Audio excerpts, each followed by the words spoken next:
प्रिय विद्यार्थियों, आज हम रामधारी सिंह दिनकर के बारे में कुछ परिचय प्राप्त करेंगे और उनके द्वारा लिखा गया जो निबंध है या भेंट वार्ता उसको हम शुरू करेंगे।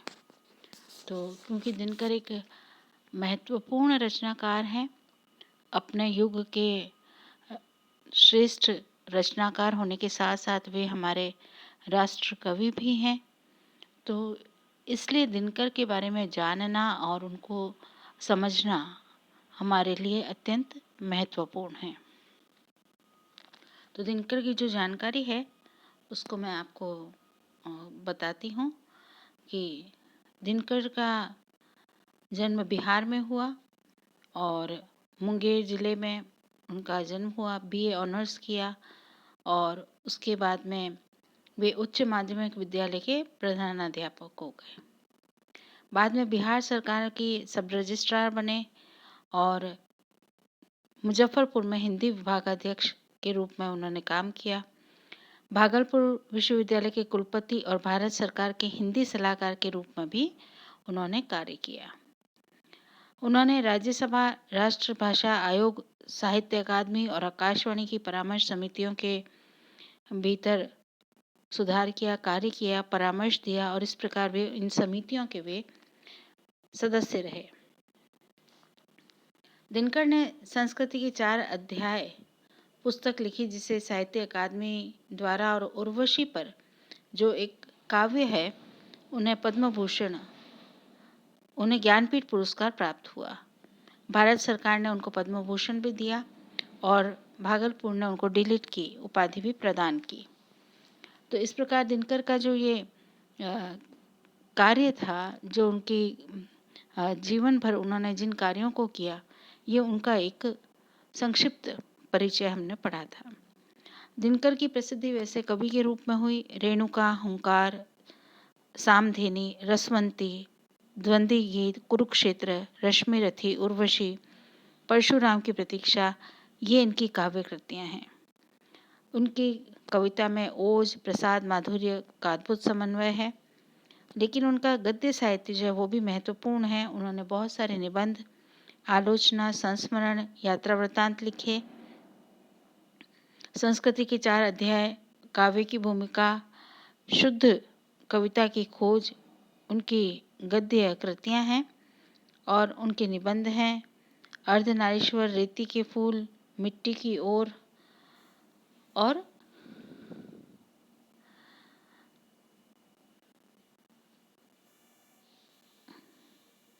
पीपल, साहित्यमुखी, अभिव्यंजना की।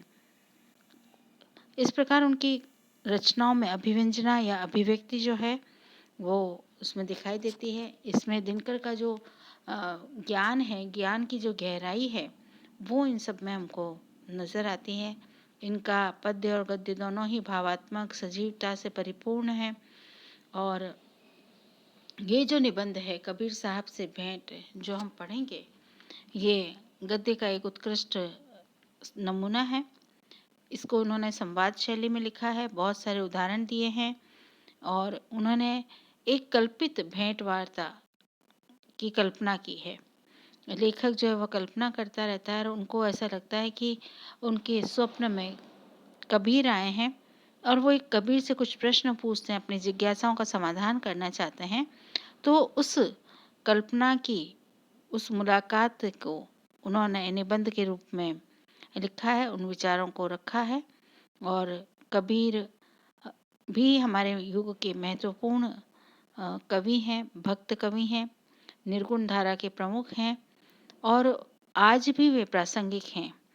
तो इसलिए कबीर जो हैं, जैसा कि लेखक ने लिखा है कि विषमताग्रस्त समाज में समानता, एकता की स्थापना के लिए, धर्म के भीतर सदाचार और निष्ठा की स्थापना के लिए और आडंबरहीन समाज को बनाने के लिए कबीर महत्वपूर्ण है और उनका मानना है कि सभी धर्म एक है। तो इस प्रकार से कबीर साहब से भेंट वार्ता जो है वो हम इसको पढ़ना प्रारंभ करेंगे। तो लेखक की जो परिकल्पना है वो कैसे आगे बढ़ती है, कैसे वो निबंध के रूप में ढलती है, इसको हम पढ़ते हैं। इस प्रसंग के आरंभ में ही कल्पना का गहरा पुट चाहिए। इसलिए चाहता हूँ कि कल्पना में एक दिन मेरी मुलाकात महात्मा कबीरदास से हुई और मैंने उनसे पूछा कि महाराज, आप तो भक्त भी थे और समाज सुधारक भी, किंतु आज संसार में भक्ति का स्वर मध्यम पड़ गया है और सर्वत्र समाज सुधार की भावना प्रबल दिखाई देती है। लोक को छोड़कर लोक की समाराधना में लीन है। वह संसार के लिए अच्छा हुआ या बुरा ठीक से कुछ समझ नहीं आता। बड़ी कृपा हो यदि इस विषय में आप हमें अपने विचार हमें जानने दें। तो यहाँ पर दिनकर कह रहे हैं कि उनकी स्वप्न में एक दिन मुलाकात हुई कबीरदास जी से और तब उन्होंने कहा कि भाई, आप तो भक्त भी थे और समाज सुधारक का रूप भी आपके भीतर था। आपने समाज को सुधारने की चेष्टा की, लेकिन आज के जो समाज है उसमें भक्ति तो हमें दिखाई नहीं देती, लेकिन समाज सुधार का जो रूप है, वो अभी भी कायम है, वो अभी भी हमको दिखाई देता है। लेकिन लोग किस प्रकार का समाज सुधार करना चाहते हैं, यह कुछ समझ में नहीं आता। और मुझे अगर आप मार्ग निर्देशन दें, कुछ समझाएं तो बहुत अच्छा होगा। कबीरदास बोले, भक्ति और समाज सुधार ये परस्पर विरोधी काम नहीं है। दादू की यह साखी तुमने कहीं पढ़ी है? अब वो कह रहे हैं कि समाज सुधार और भक्ति करना दोनों विरोधी नहीं है, यानी एक ही साथ दोनों किए जा सकते हैं। ये विपरीत नहीं है, दोनों एक ही तरह के काम हैं। और दादू ने कहा है, उद्यम अवगुण को नहीं, जो करी जाने कोई, उद्यम में आनंद है, साई सेती होई। उद्यम यानी कर्म करना, काम करना, और उस कर्म में कोई अवगुण नहीं है। किसी भी कार्य को करना जो है वह अवगुण नहीं है। जो करी जाने जो करता है, जो निरत रहता है निरंतर, वही उसके आनंद को जानता है। उद्यम में आनंद है, उद्यम करने में ही, कर्म करने में ही आनंद है। साई सेती होई, इससे साई जो है वे भी प्रसन्न होते हैं, यानी ईश्वर भी प्रसन्न होता है। तो मनुष्य जो है वो भक्ति करता है, लेकिन साथ में जब वो कर्म भी करता है और विविध प्रकार के, तो उस कर्म में निरत रहना और भक्ति करना दोनों ही जब एक साथ हो तो उससे ईश्वर निश्चित रूप से प्रसन्न होते हैं। और रजब ने भी यही बात दोहराई है, एक जोग में भोग है, एक भोग में जोग, एक बूढ़ही बैराग्य में, एक तिरही सो गिरही लोग। वो कहते हैं एक जोग में भोग है, एक तो ऐसा योग है जिसमें भोग है, और एक भोग में जोग, और एक भोग ऐसा है जिसमें योग साधना है। तो वो कह रहे हैं कि इस संसार में योग साधना करते हुए भी भोग में व्यक्ति निरत रह सकता है, और भोग यानी गृहस्थ जीवन में भी रहते हुए व्यक्ति योगी के समान रह सकता है। वो योग का जो पालन है वो कर सकता है। एक बूढ़े ही वैराग्य में, एक व्यक्ति वैराग्य में डूबता है, जो साधु है वह एक तिरही सो गिरही लोग, लेकिन एक गिरही यानी गृहस्थी जो है वह भी तैरकर संसार सागर को पार कर लेता है। अर्थात भोग और योग जो है उसमें जब व्यक्ति अपने कर्तव्य का पालन करते हुए एक निश्चित तरीके से डूबता है तो निश्चय ही संसार को पार कर जाता है। और एक वैराग्यी व्यक्ति अगर योग के मार्ग पर चलता है लेकिन फिर भी भोग में उसका ध्यान रहता है तो वह इस संसार में डूब जाता है। तो यहाँ पर रज्जब और दादू का उन्होंने उदाहरण दिया, और मैंने भी तो संकेत किया है, नर नारी सब नरक है, जब लगी देह सकाम, कह कबीर ते राम के, जे सुमिरे निह काम। और कबीरदास जी कहते हैं कि मैं भी यही कहता हूँ, इसी तरह की बात भाव को व्यक्त किया था नर नारी सब नरक है, जब लगी देह सकाम। वो कहते हैं कि स्त्री और पुरुष, नर और नारी दोनों जब तक सकाम यानी कामनाओं के फल की कामना और लोभ की इच्छा से जब काम करते हैं तो वह सब नरक के समान ही है।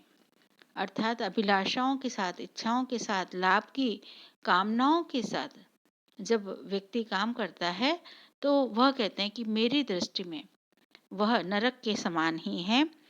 कह कबीर ते राम के जे सुमिरे नेह का। कबीरदास जी कहते हैं कि जब हम ईश्वर को निष्काम भाव से एकदम बिना किसी फल की कामना के सच्चे हृदय से सिर्फ ईश्वर को पुकारते हैं, राम का नाम लेते हैं, तो वही जो नाम है वह काम का है। तो इस तरह से कबीरदास जी ने अपनी बात को कहा। मुख्य बात यह नहीं कि तुम समाज सेवी हो या भक्त, देखने की बात तो यही हो सकती है कि तुम समाज सेवा या भक्ति किस भाव से करते हो। तो कबीर का मानना है कि हम चाहे कोई भी कर्म करें, चाहे भक्ति का हो या सेवा का कर्म हो या अपना कोई दैनिक कर्म या फिर हमारा जीविकोपार्जन का कोई कर्म हो, हम उसको किस भाव से करते हैं वह भाव ही प्रमुख है। यदि तुम्हारी सेवा भावना निष्काम है तो तुम समाज सेवी होते हुए भी भक्त हो। यदि कोई व्यक्ति निष्काम भाव से सच्चे हृदय से लोगों की सेवा करता है, उनके दुख दर्द को दूर करता है, तो वह एक भक्त की से कम नहीं है। इसके विपरीत भक्त होने पर यदि वासना तुम्हारा पीछा नहीं छोड़ती तो तुम साधारण संसारी जीव हो। लेकिन अगर तुमने एक भक्त का चोला धारण कर रखा है, तुम दिन रात भक्ति में निमग्न रहते हो, लेकिन इच्छाएं तुम्हारे मन में बलवती रहती हैं, प्राप्त करने की कामना, विषय वासनाएं जो है, तुम्हें कुछ न कुछ प्राप्ति की कामना तुम्हारे भीतर बनी रहती है, तो तुम एक साधारण गृहस्थ से भी गए हुए जीव हो, तुम एक निरंतर निम्न कोटि के जीव हो। तो इस प्रकार यहाँ पर कबीर ने भक्त और कर्म के बारे में बताया है कि भक्ति श्रेष्ठ है, लेकिन साधारण व्यक्ति जो कर्म में निरत रहता है वह सच्चे हृदय से किस प्रकार निष्काम भाव से अपने कर्म को करता है, तो भक्ति ही है, वह भक्ति के समान ही है। अगला जो इसके कबीरदास जी के विचार हैं, प्रश्न हैं, वो हम कल पढ़ेंगे। धन्यवाद।